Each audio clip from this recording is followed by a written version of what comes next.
Welcome to Interface here on SABC3. My name is Thembisa.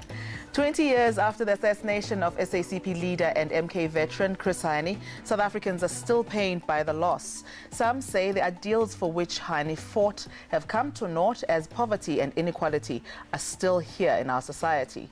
On the other hand, the SACP cautions against deploying Hani, but rather using his legacy to move forward. Now, tonight on Interface, we discuss these issues and we also ask, should Hani's killers be granted parole?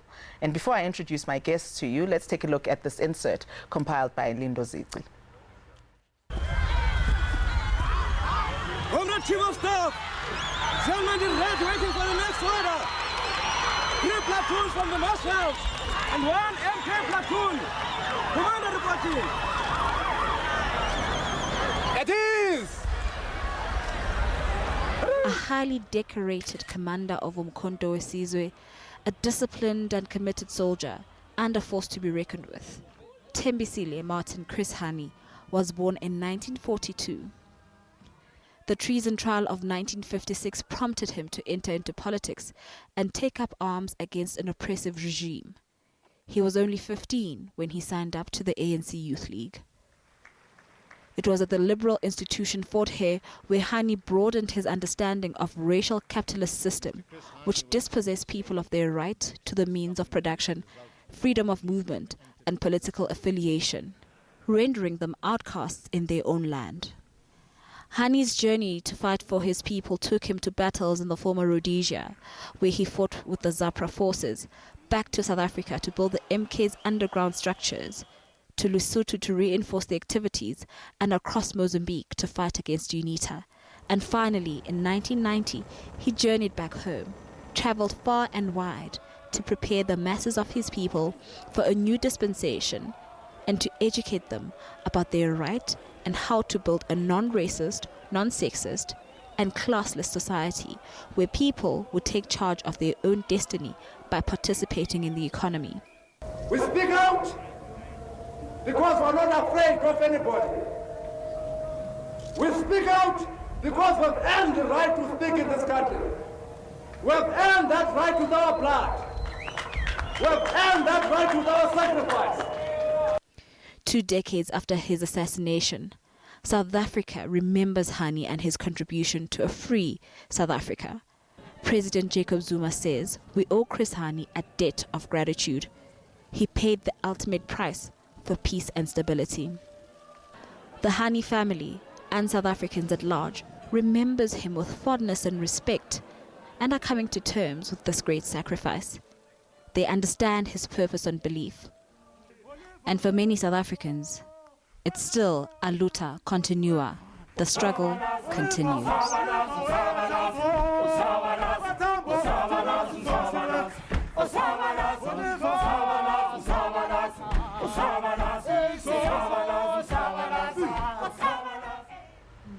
And our guest tonight, Mbulelo Musi, who is the head of communications in the Department of Military Veterans, and Liepollo Pheko, is the policy and economic analyst. And we're also expecting to chat to Marius Kutzer, who is Clive Derby-Lewis's lawyer, but unfortunately he couldn't join us this evening. But let me welcome my 2 guests. Thank you so much for coming through. Thank you. We celebrate the legacy that Chris Hani left behind. We commemorate his death every year. And yet every year an issue comes up, and that's the issue of Clive Derby-Lewis. This year he's applied for parole once again. He's 78 years old, an old man asking to get out of jail. He says he's done his bit 20 years later. What is wrong with this old man asking for parole? Why is he being denied parole over and over again? Dept? I suppose that like any citizen, he has every right to request parole, but I think that every legal action and every request is always weighed in relation to the social and the social condition and the mood of the times. And for one thing, there are over 600 other prisoners, political prisoners, who fought on a different side of history and who fought against colonial apartheid, who were still incarcerated, both MK and APLA. And, you know, the state in 1994 spent about 6 million rands defending Eugene de Kock. whilst a lot of these other prisoners had no access even to legal representation. Many of them have subsequently died.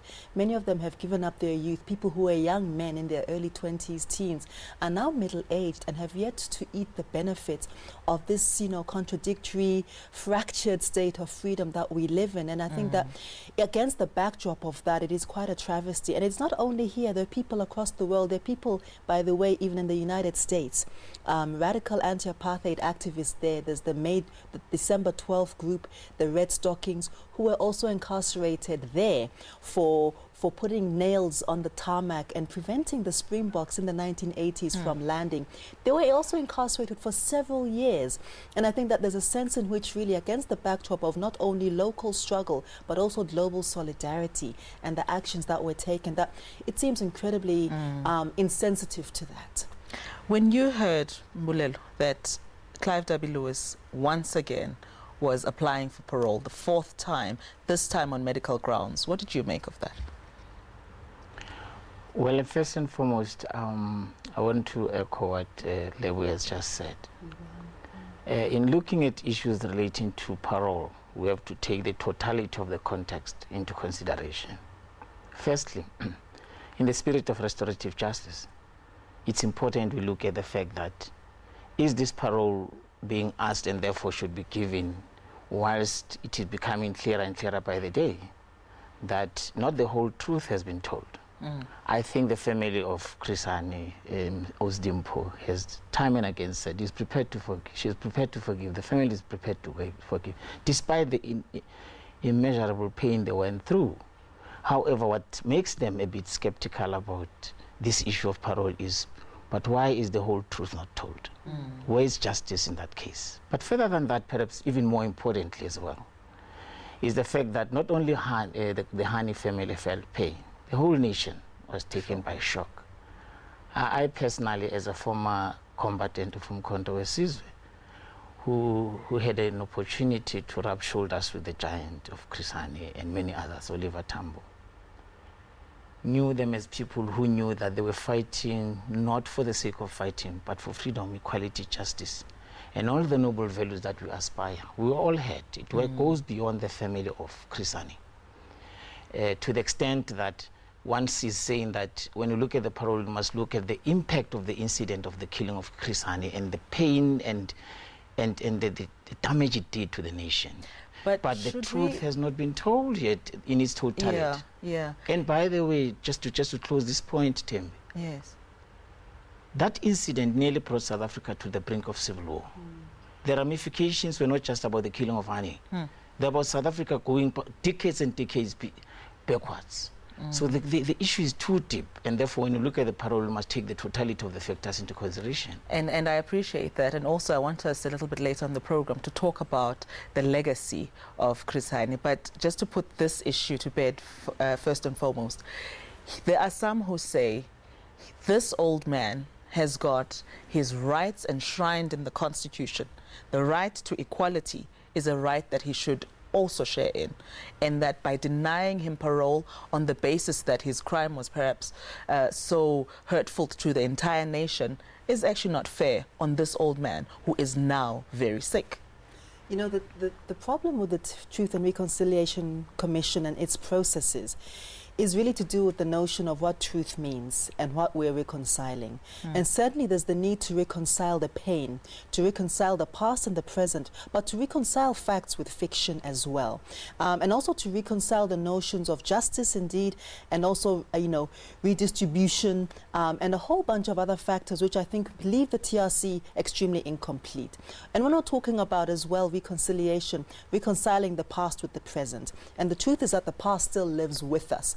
And I think, as my colleague has said, the pain of that moment still lives with us. The other thing is, of course, that the TRC was slightly problematic in its construction because it ignored some of the ramifications and some of the precedents set by the Nuremberg trial, for example, by treating perpetrators of apartheid, on par with those who resisted apartheid. So freedom fighters, bona fide freedom fighters and liberation fighters were now placed on par with the people who absolutely were perpetrators of a heinous colonial structure. This in and of itself has always made the project of the TRC incredibly problematic and very unsatisfactory. And I think that the notion that then that is used as a construct to then bring forth some kind of microwaved version of forgiveness and moving past issues while ignoring and obfuscating pain and absolute injustice and a lack of no discourse on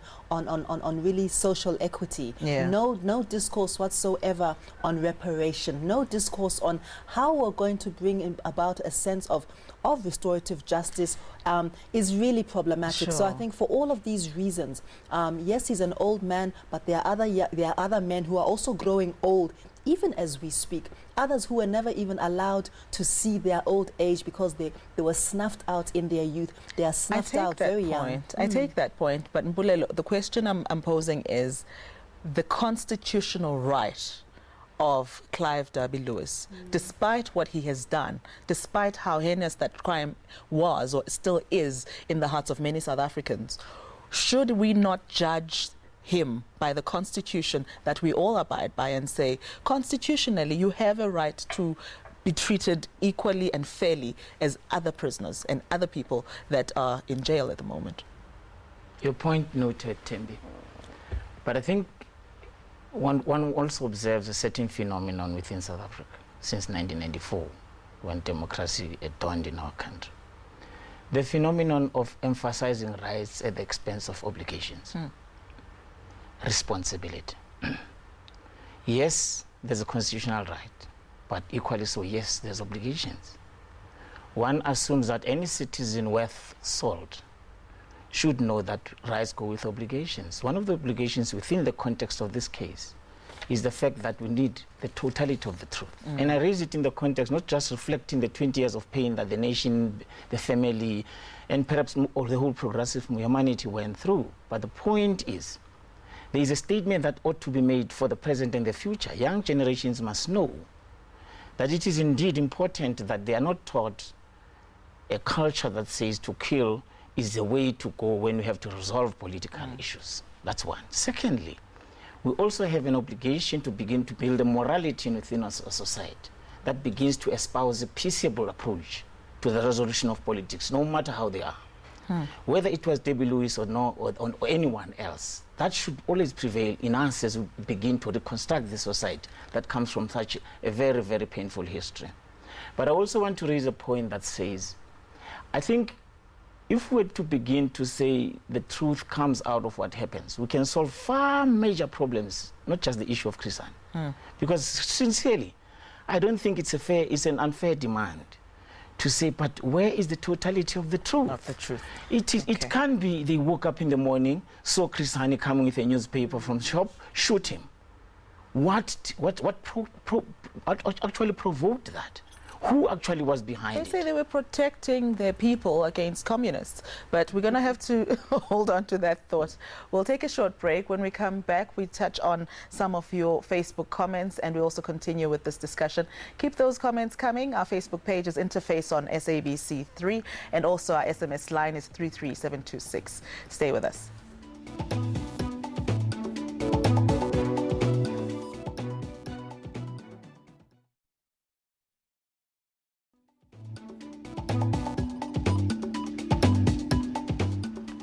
I do want to touch a bit on your Facebook comments. Tandanani Umlao says, Thembisa, a convict is still shackled in chains even when he or she becomes a corpse. Knocking on death's door isn't a good enough reason for someone so unrepentant that even when he is pretty much facing the mouth of the grave, he still does not divulge details surrounding the plot of assassinating Hani. He has made his bed, he must lie in it. Witumelo Tlolakai says government must set the precedence here.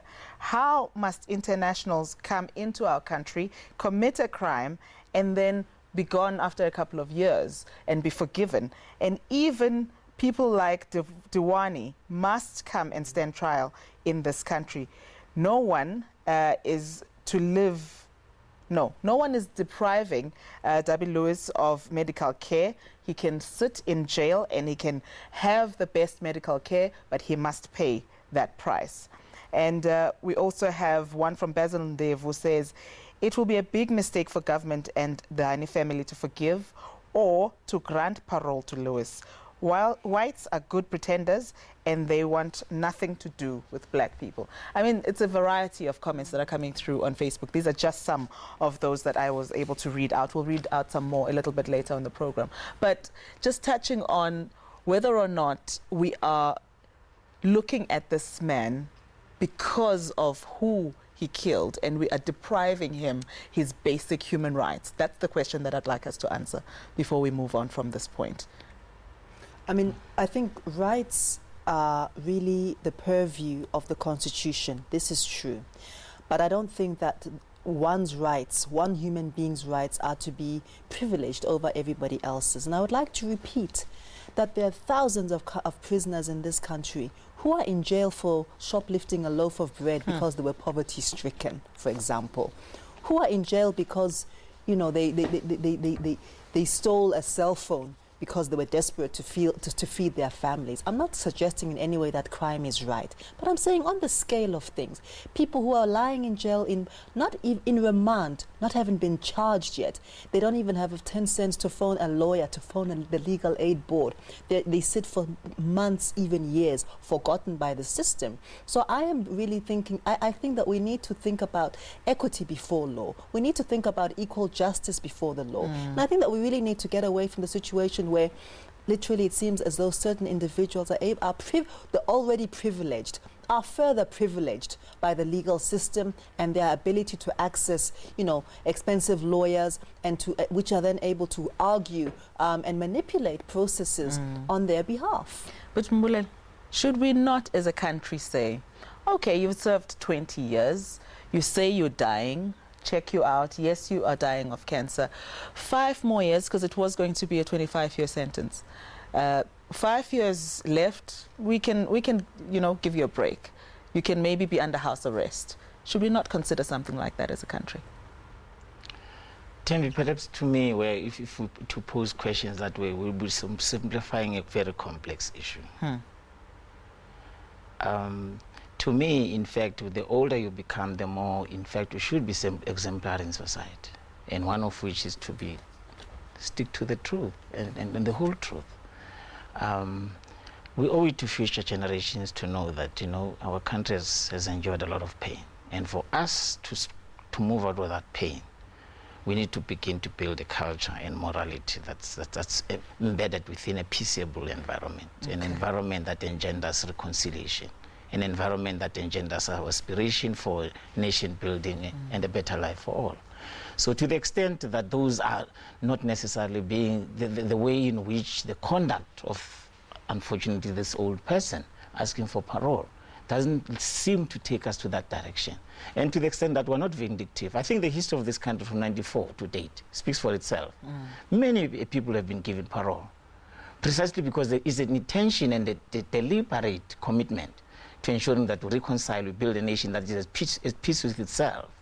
So, but in many an instance, it is when people demonstrate by word and deed that indeed they want to reconcile by telling the truth. All right, I think we've exhausted this particular issue. You worked and you spent many years with Chris Hani. His legacy today, 20 years down the line, what would you say that legacy is? Maybe in a nutshell, I can say he was a jack of all trades and master of all. Unique indeed. I know him as a person who was passionate about the struggle for freedom. I know him as a person who was totally committed to honesty, a disciplined person, a person who believed that at the end of the day, it's not about an individual, it is about our people. It is about service, it is about collective leadership. I remember the first time I met him, I was a bit young, in the early 1980s in Mozambique. You wouldn't say he's a man with such a history of fighting for freedom with tenacity, you know. He was great jokes. He was a father, he was a brother, he was a leader, he was a visionary. He was everything that you would look for, and an example in terms of leadership. To me, the legacy is left to us is that let's not forget that we have not reached our goal yet. Whilst people go to bed without eating, whilst people die of diseases like HIV/AIDS, whilst people are unemployed, jobless, whilst people live in squatters, surely, despite the many achievements we've made since 1994 in terms of access to houses, access to electricity, the journey is still on. All right. That's a legacy he reminds us because he was a man of the people. We heard a number of people talking about him in this past week. I mean, from the president to his family to the SACP. And somehow there's a debate, the what would Chris Hani do debate, you know, and some are saying Chris would never have gone into government, Chris would never have approved of this or that. What do you make of that debate? Are we politicizing the commemoration of his death? I think we should always treat voices from the grave with caution. And I think one of the things about dying young and dying in that prism, you're almost freeze-framed, forever freeze-framed as an ideologue, as idealistic, as untainted, as unbruised by perhaps the exigencies of power and the excesses and the temptations that it comes with it. You know, people like Sobukwe, like Biko, like Che Guevara, for example, like your Malcolm X's, your Martin Luther King's. Well, no, he's still alive. Well, you know, these yes. are the people who were killed young and will ever be freeze-framed. And I think that, I mean, I'm always cautious about us speaking on behalf of those who come from the, you know, from beyond the grave. And I think that it is best to identify what they stood for then and relate it to what the conditions are now. And I think one of the interesting things about seeing the blurb and in reading about him was that he was an incredibly unifying figure. One of the things that I know is that he was extremely interested in a broad liberation front. That's the one thing, with both MK and APLA forces. He was also very interested in the context of socialism at the time. And the SACP then had located itself within the tradition of the Nalaline movement, which speaks about self-determination and sovereignty of states and creating one's own path, nations creating their own path to freedom and to development.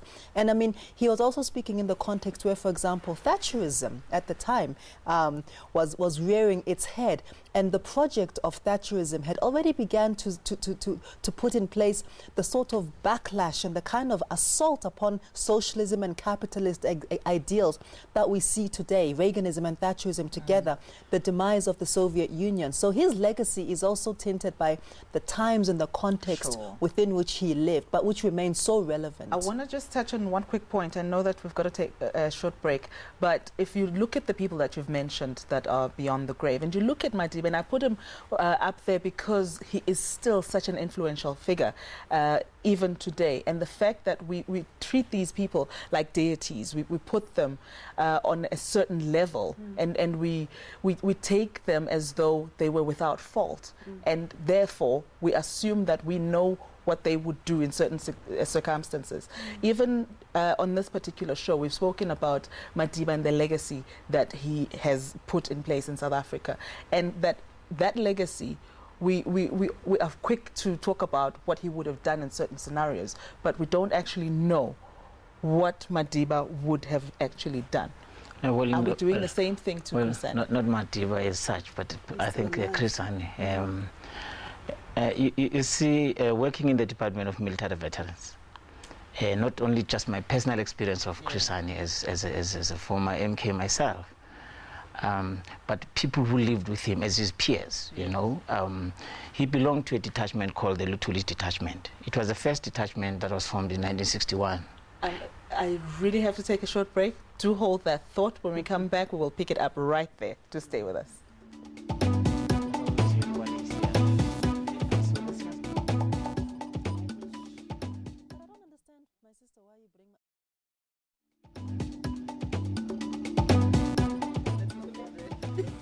Welcome back. You're watching Interface here on SABC 3, and the debate has still been raging on. We're talking about the legacy of Chris Hani, and we're looking at what he would have done. We're talking to somebody that has walked with him and fought with him, and that is Mbulelo Musi, who is with the Department of Military Veterans.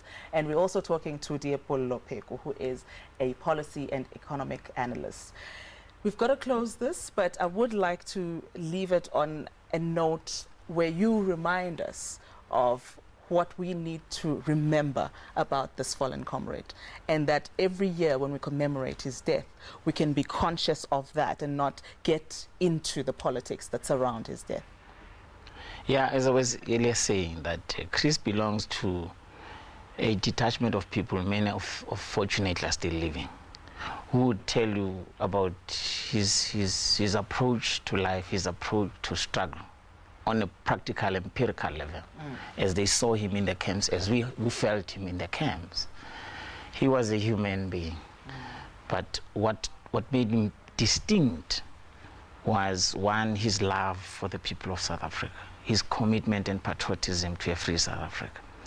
He was so passionate that you wouldn't resist. You know, when it comes to the camps, for instance, in Angola, the atmosphere would change. His ability to connect with people, his ability to drive the right message. He would talk to an intellectual and be an intellectual. He'll talk to a religious person and be religious. He'll be a communist. He'll be an ordinary person in a squatter camp. Wow. So he had that heart, he had that ability to connect. And I'm raising this because, especially at this point in history, where we are almost 20 years in our freedom, those like him, who are veterans, were almost forgotten. Sure. It is, in fact, an issue that we must address very seriously. As the Department of Military Veterans, it's one of the focus areas we want to say, we dare not forget those who brought us our freedom. So essentially, it is important for South Africans to know that this freedom didn't come cheap. Many men and women who placed their lives for the sake of our freedom that we enjoy, we should begin to give them recognition, honor them, memorialize them, and make them, put them into the mainstream of a political and social economic structure. Last words from you, Lebo? I think that I'd agree with all of that, but I think that it's also very important to the resonance that I think Chris Hani has is that the remarks that he was making 20 years ago, exactly 20 years ago, go to show the extent to which, I mean, he speaks about living on old age and dignity. He talks about, you know, adequate health care. He talks about decent education, decent housing, the things that are very basic premises of statehood and, you know, state provisions. And I think that the growing inequalities in this country illustrate to which he is still extremely relevant. And I think that as a non-polarizing voice, he stands quite tall. And as a thinker and an ideologue, he stands very tall. Let's leave it there. Thank you so much for coming through to talk about Chris Hani, and thank you for continuing the debate on our Facebook page and also on our SMS line. And we can continue to talk about this issue and other issues that you wish to debate and discuss. Do send us an email as well. From me, Thembisa and the team, good night.